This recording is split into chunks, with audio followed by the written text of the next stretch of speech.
Pembelahan buah kelapa oleh Presiden Republik Indonesia. Mohon izin Bapak, kami pandu pada hitungan 3, 2, 1. Presiden Joko Widodo menghadiri peresmian pembukaan konferensi dan pameran kelapa internasional ke-51 di Surabaya pada Senin 22 Juli 2024. Dalam pidatonya, Presiden menekankan pentingnya kelapa sebagai komoditas strategis untuk mendukung ekonomi hijau di Indonesia.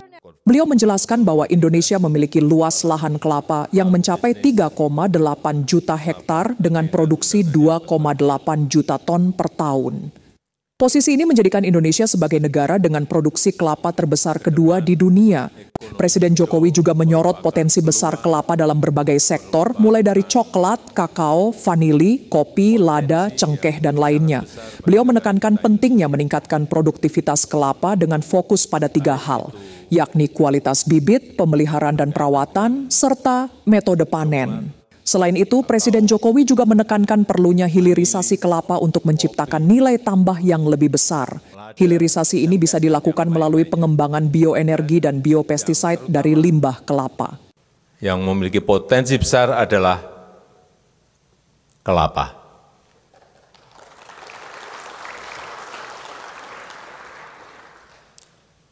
Kita memiliki luas lahan 3,8 juta untuk kelapa, dengan produksi 2,8 juta ton per tahun. Ini sangat besar sekali. Tadi disampaikan oleh Dr. Selvina, kita nomor 2 di dunia. Dan yang berpotensi berproduksi besar itu adalah Provinsi Sulawesi Utara dan Provinsi Riau. Ekspor kita juga bukan jumlah yang kecil, 1,55 billion US dollar. Ini juga sebuah angka yang sangat besar. Dan bisa ditingkatkan lagi kalau kita serius, kita mau menseriusi urusan yang berkaitan dengan kelapa. Hal yang sangat penting menurut saya ada 2. Yang pertama, bagaimana kita bisa menaikkan peningkatan produksi kelapa. Yang pertama. Yang kedua, yang berkaitan dengan hilirisasi untuk menaikkan nilai tambah. Peningkatan produksi, saya kira saya tidak ingin menyampaikan, Bapak Ibu jauh lebih tahu dari saya, tetapi menurut saya kualitas bibit itu sangat penting. Kualitas bibit itu sangat penting. Dan yang kedua, pemeliharaan dan perawatan itu juga sangat penting. Biasanya kita nanam, biarin ada buah baru diambil. Enggak pernah yang namanya pemeliharaan.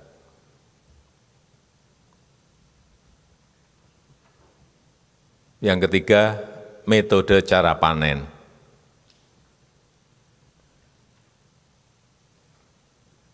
Kalau kita memiliki jutaan pohon kelapa,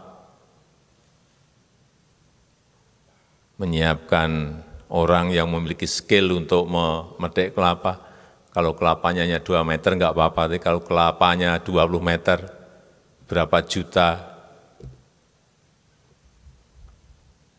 pohon kelapa, berarti berapa orang yang harus disiapkan untuk memetik kelapa itu. Jadi kualitas bibit, pemeliharaan atau perawatan, dan metode cara panen. Kemudian yang berkaitan dengan hilirisasi, nilai tambah yang besar itu sangat penting bagi negara kita, utamanya dalam penciptaan lapangan kerja.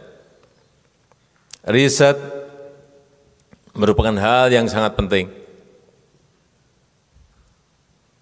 Jangan sampai kelapa itu sampai 20 meter, 30 meter. Kalau ada kelapa yang langsung bisa dipetik dari bawah, akan lebih baik. Tapi buahnya juga jangan buah yang jumlahnya sedikit, tapi buahnya yang banyak, lebih baik lagi. Inilah perlunya riset. Kemudian memanfaatkan teknologi, hilirisasi dalam rangka ke sana. Saya banyak melihat limbah kelapa sekarang menjadi bioenergi. Ini penting, saya kira ke depan. Ini terus bisa dikembangkan. Kemudian juga kelapa bisa menjadi bioaftur. Ini juga menjadi pekerjaan besar kita agar penggunaan ini bisa semakin meningkat dan diminati negara-negara lain. Konferensi ini sangat penting bagi Indonesia sebagai produsen kelapa terbesar kedua di dunia, dan Indonesia juga berkepentingan untuk memperkenalkan potensi besar kelapa kita, memperluas networking, memperluas jejaring, dan mencari peluang-peluang baru untuk pengembangan industri kelapa di Indonesia. Saya mengajak seluruh komunitas kelapa internasional untuk bersinergi, memajukan industri kelapa yang berkelanjutan, yang mendukung ekonomi hijau dunia. Saya rasa itu yang ingin saya sampaikan, dan dengan mengucap Bismillahirrahmanirrahim, konferensi dan pameran internasional Kokotex ke-51 saya nyatakan dibuka.